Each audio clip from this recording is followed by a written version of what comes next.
Ուղերձում անդրադարձել են, իմաստը ո՞րն է։ Պարոն նախագահ, ամեն դեպքում ձեր ուղերձում նաև նշել եք ընդամենը 10 տարի առաջ կատարված միջոցառման մասին, երբ 100-ամյա տարելիցը ցեղասպանության մեծ մասշտաբներով նշվեց, այդ օրերին մեր կողքին էին բազմաթիվ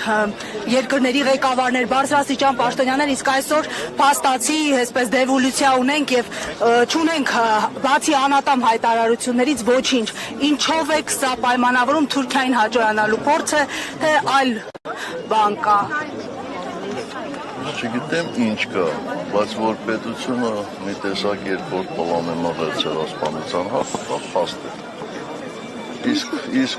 ենթադրել թե նրանք ինչ են մտածում, ինչու են անում անշնորհակալ գործ, որտեղ նրանք կարող են։ Հարցը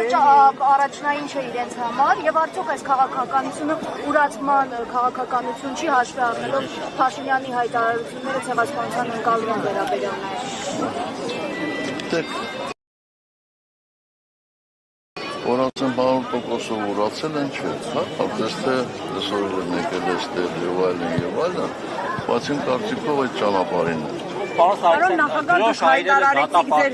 տարիներ շարունակ այրել են դրոշը Թուրքիայի, Ադրբեջանի, այսօր դատապարտում են, ինչով եք դա բացատրում։ Ես նոր ասացի, որ ինչ էլ դրանք անեն, ինչ էլ ասեն, միևնույն է, մեր ժողովրդի 80% ասել է, որ նրանք դավաճան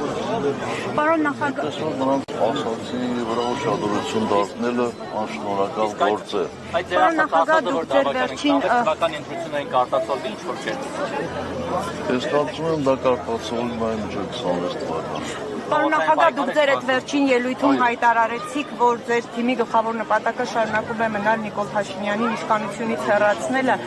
ասում եք մինչև 26-ը դա կարտացոլվի։ Դուք ինչ որ հստակ ծրագիր ունի հանրապետական կուսակցությունը այդ իշխանափոխության ուղղությամբ ինչ եք ծրագրել, կարող եք։ Մենք առանց ծրագրի չենք գործում։ Այո, ունենք ծրագիր, բայց չեմ կարծում, որ այդ ծրագիրը հիմա իմաստ ունի հրապարակել։ Բայց մինչև ընտրությունները պատրաստվում, մինչև ընտրությունները փորձում է Նիկոլ Փաշինյանին բերել կապել ձեր եւ հանրապետականի հետ եւ դա անում է Ռոբերտ Քոչարյանի ու իր թիմը։ Դեք ես շատ երկար եմ ծառայել Հայաստանի Հանրապետությանը 25 տարուց ավելի եւ միգուցե դրանով է նաեւ պայմանավորված, որ ես այս երկրի ամենազրպարտված պաշտոնյաներից, գործիչներից մեկն եմ։ Այնպես որ զրպարտությունները ինձ չեն զարմացնում եւ ոչ էլ զայրացնում։ Իսկ Ռոբերտ Քոչարյանի հետ այս բան ինչ հարաբերություններ ունեք, ինչու է համակիրների մակարդակով այս փոխհրաձգությունը առնվազն խոսքի եւ ի վերջո Էշին համբուրողով է եղել։ Ռոբերտ Քոչարյանն հանգիստով է, իսկ Էշին համբուրող մի հոգի չի եղել։ Իսկ Էշին շատ է։ Ասում են Էշին ով աճեցրեց այս տարիներին, թողեց որ գա խորհրդարան, բանդից ազատեց։ Ինչ անշանակում թողեց, ասենք խորհրդարանի բանալիներ ինձ ձեռն։ Չէ, որ բանդից ազատվեց համաներմամբ, հետո մտավ քաղաքական։ Բայց մենակ չի համաներմամբ ազատվել, չէ, բանդից ազատվել են համաներմամբ հարյուրավոր մարդիկ, այդ կողմն նաև ինքը, իսկ այդ համաներումը կիրառվում էր որպեսզի հասարակության մեջ թշնամանքը մեղմացվի։ Պարոն նախագահ, անկախության հռչակագրի մասին։ Անկախության հռչակագրի հրաժարումը, որի մասին այսօր բոլոր մակարդակներով խոսում են նաև իշխանական սատելիտները, էլի ուրացման արար է, թե այլ պատճառներ կան, գուցե երկխոսություն, ինչի մասին խոսում են, կամ խաղաղության գործընթաց։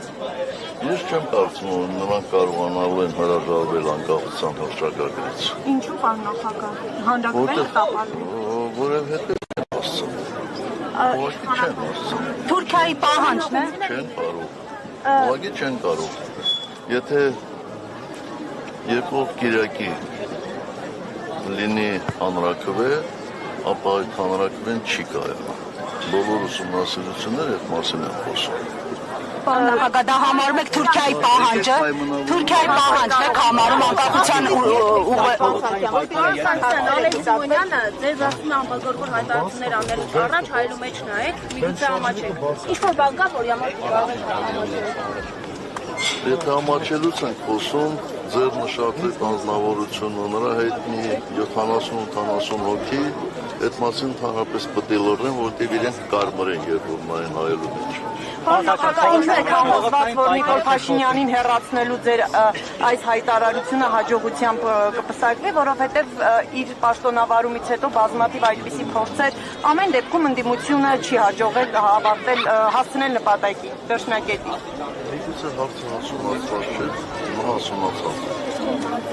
Այդ բոլոր շարժումները բերել են եւ հարցը հասունացրել։ Կարծում եք առաջնորդելու փոխանցային շարժումը, պարոն Սարգսյան, պրոցեսիկ լինելու է։ Ով հատարակել կարողանա։ դուք պատրաստ եք ստանձնել երկրի ղեկավարումը նորից, պարոն նախագահ։ Չգիտեն, չէ՞ որ սա բազանը այդպիսի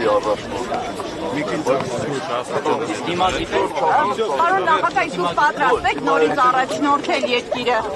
Ոչ,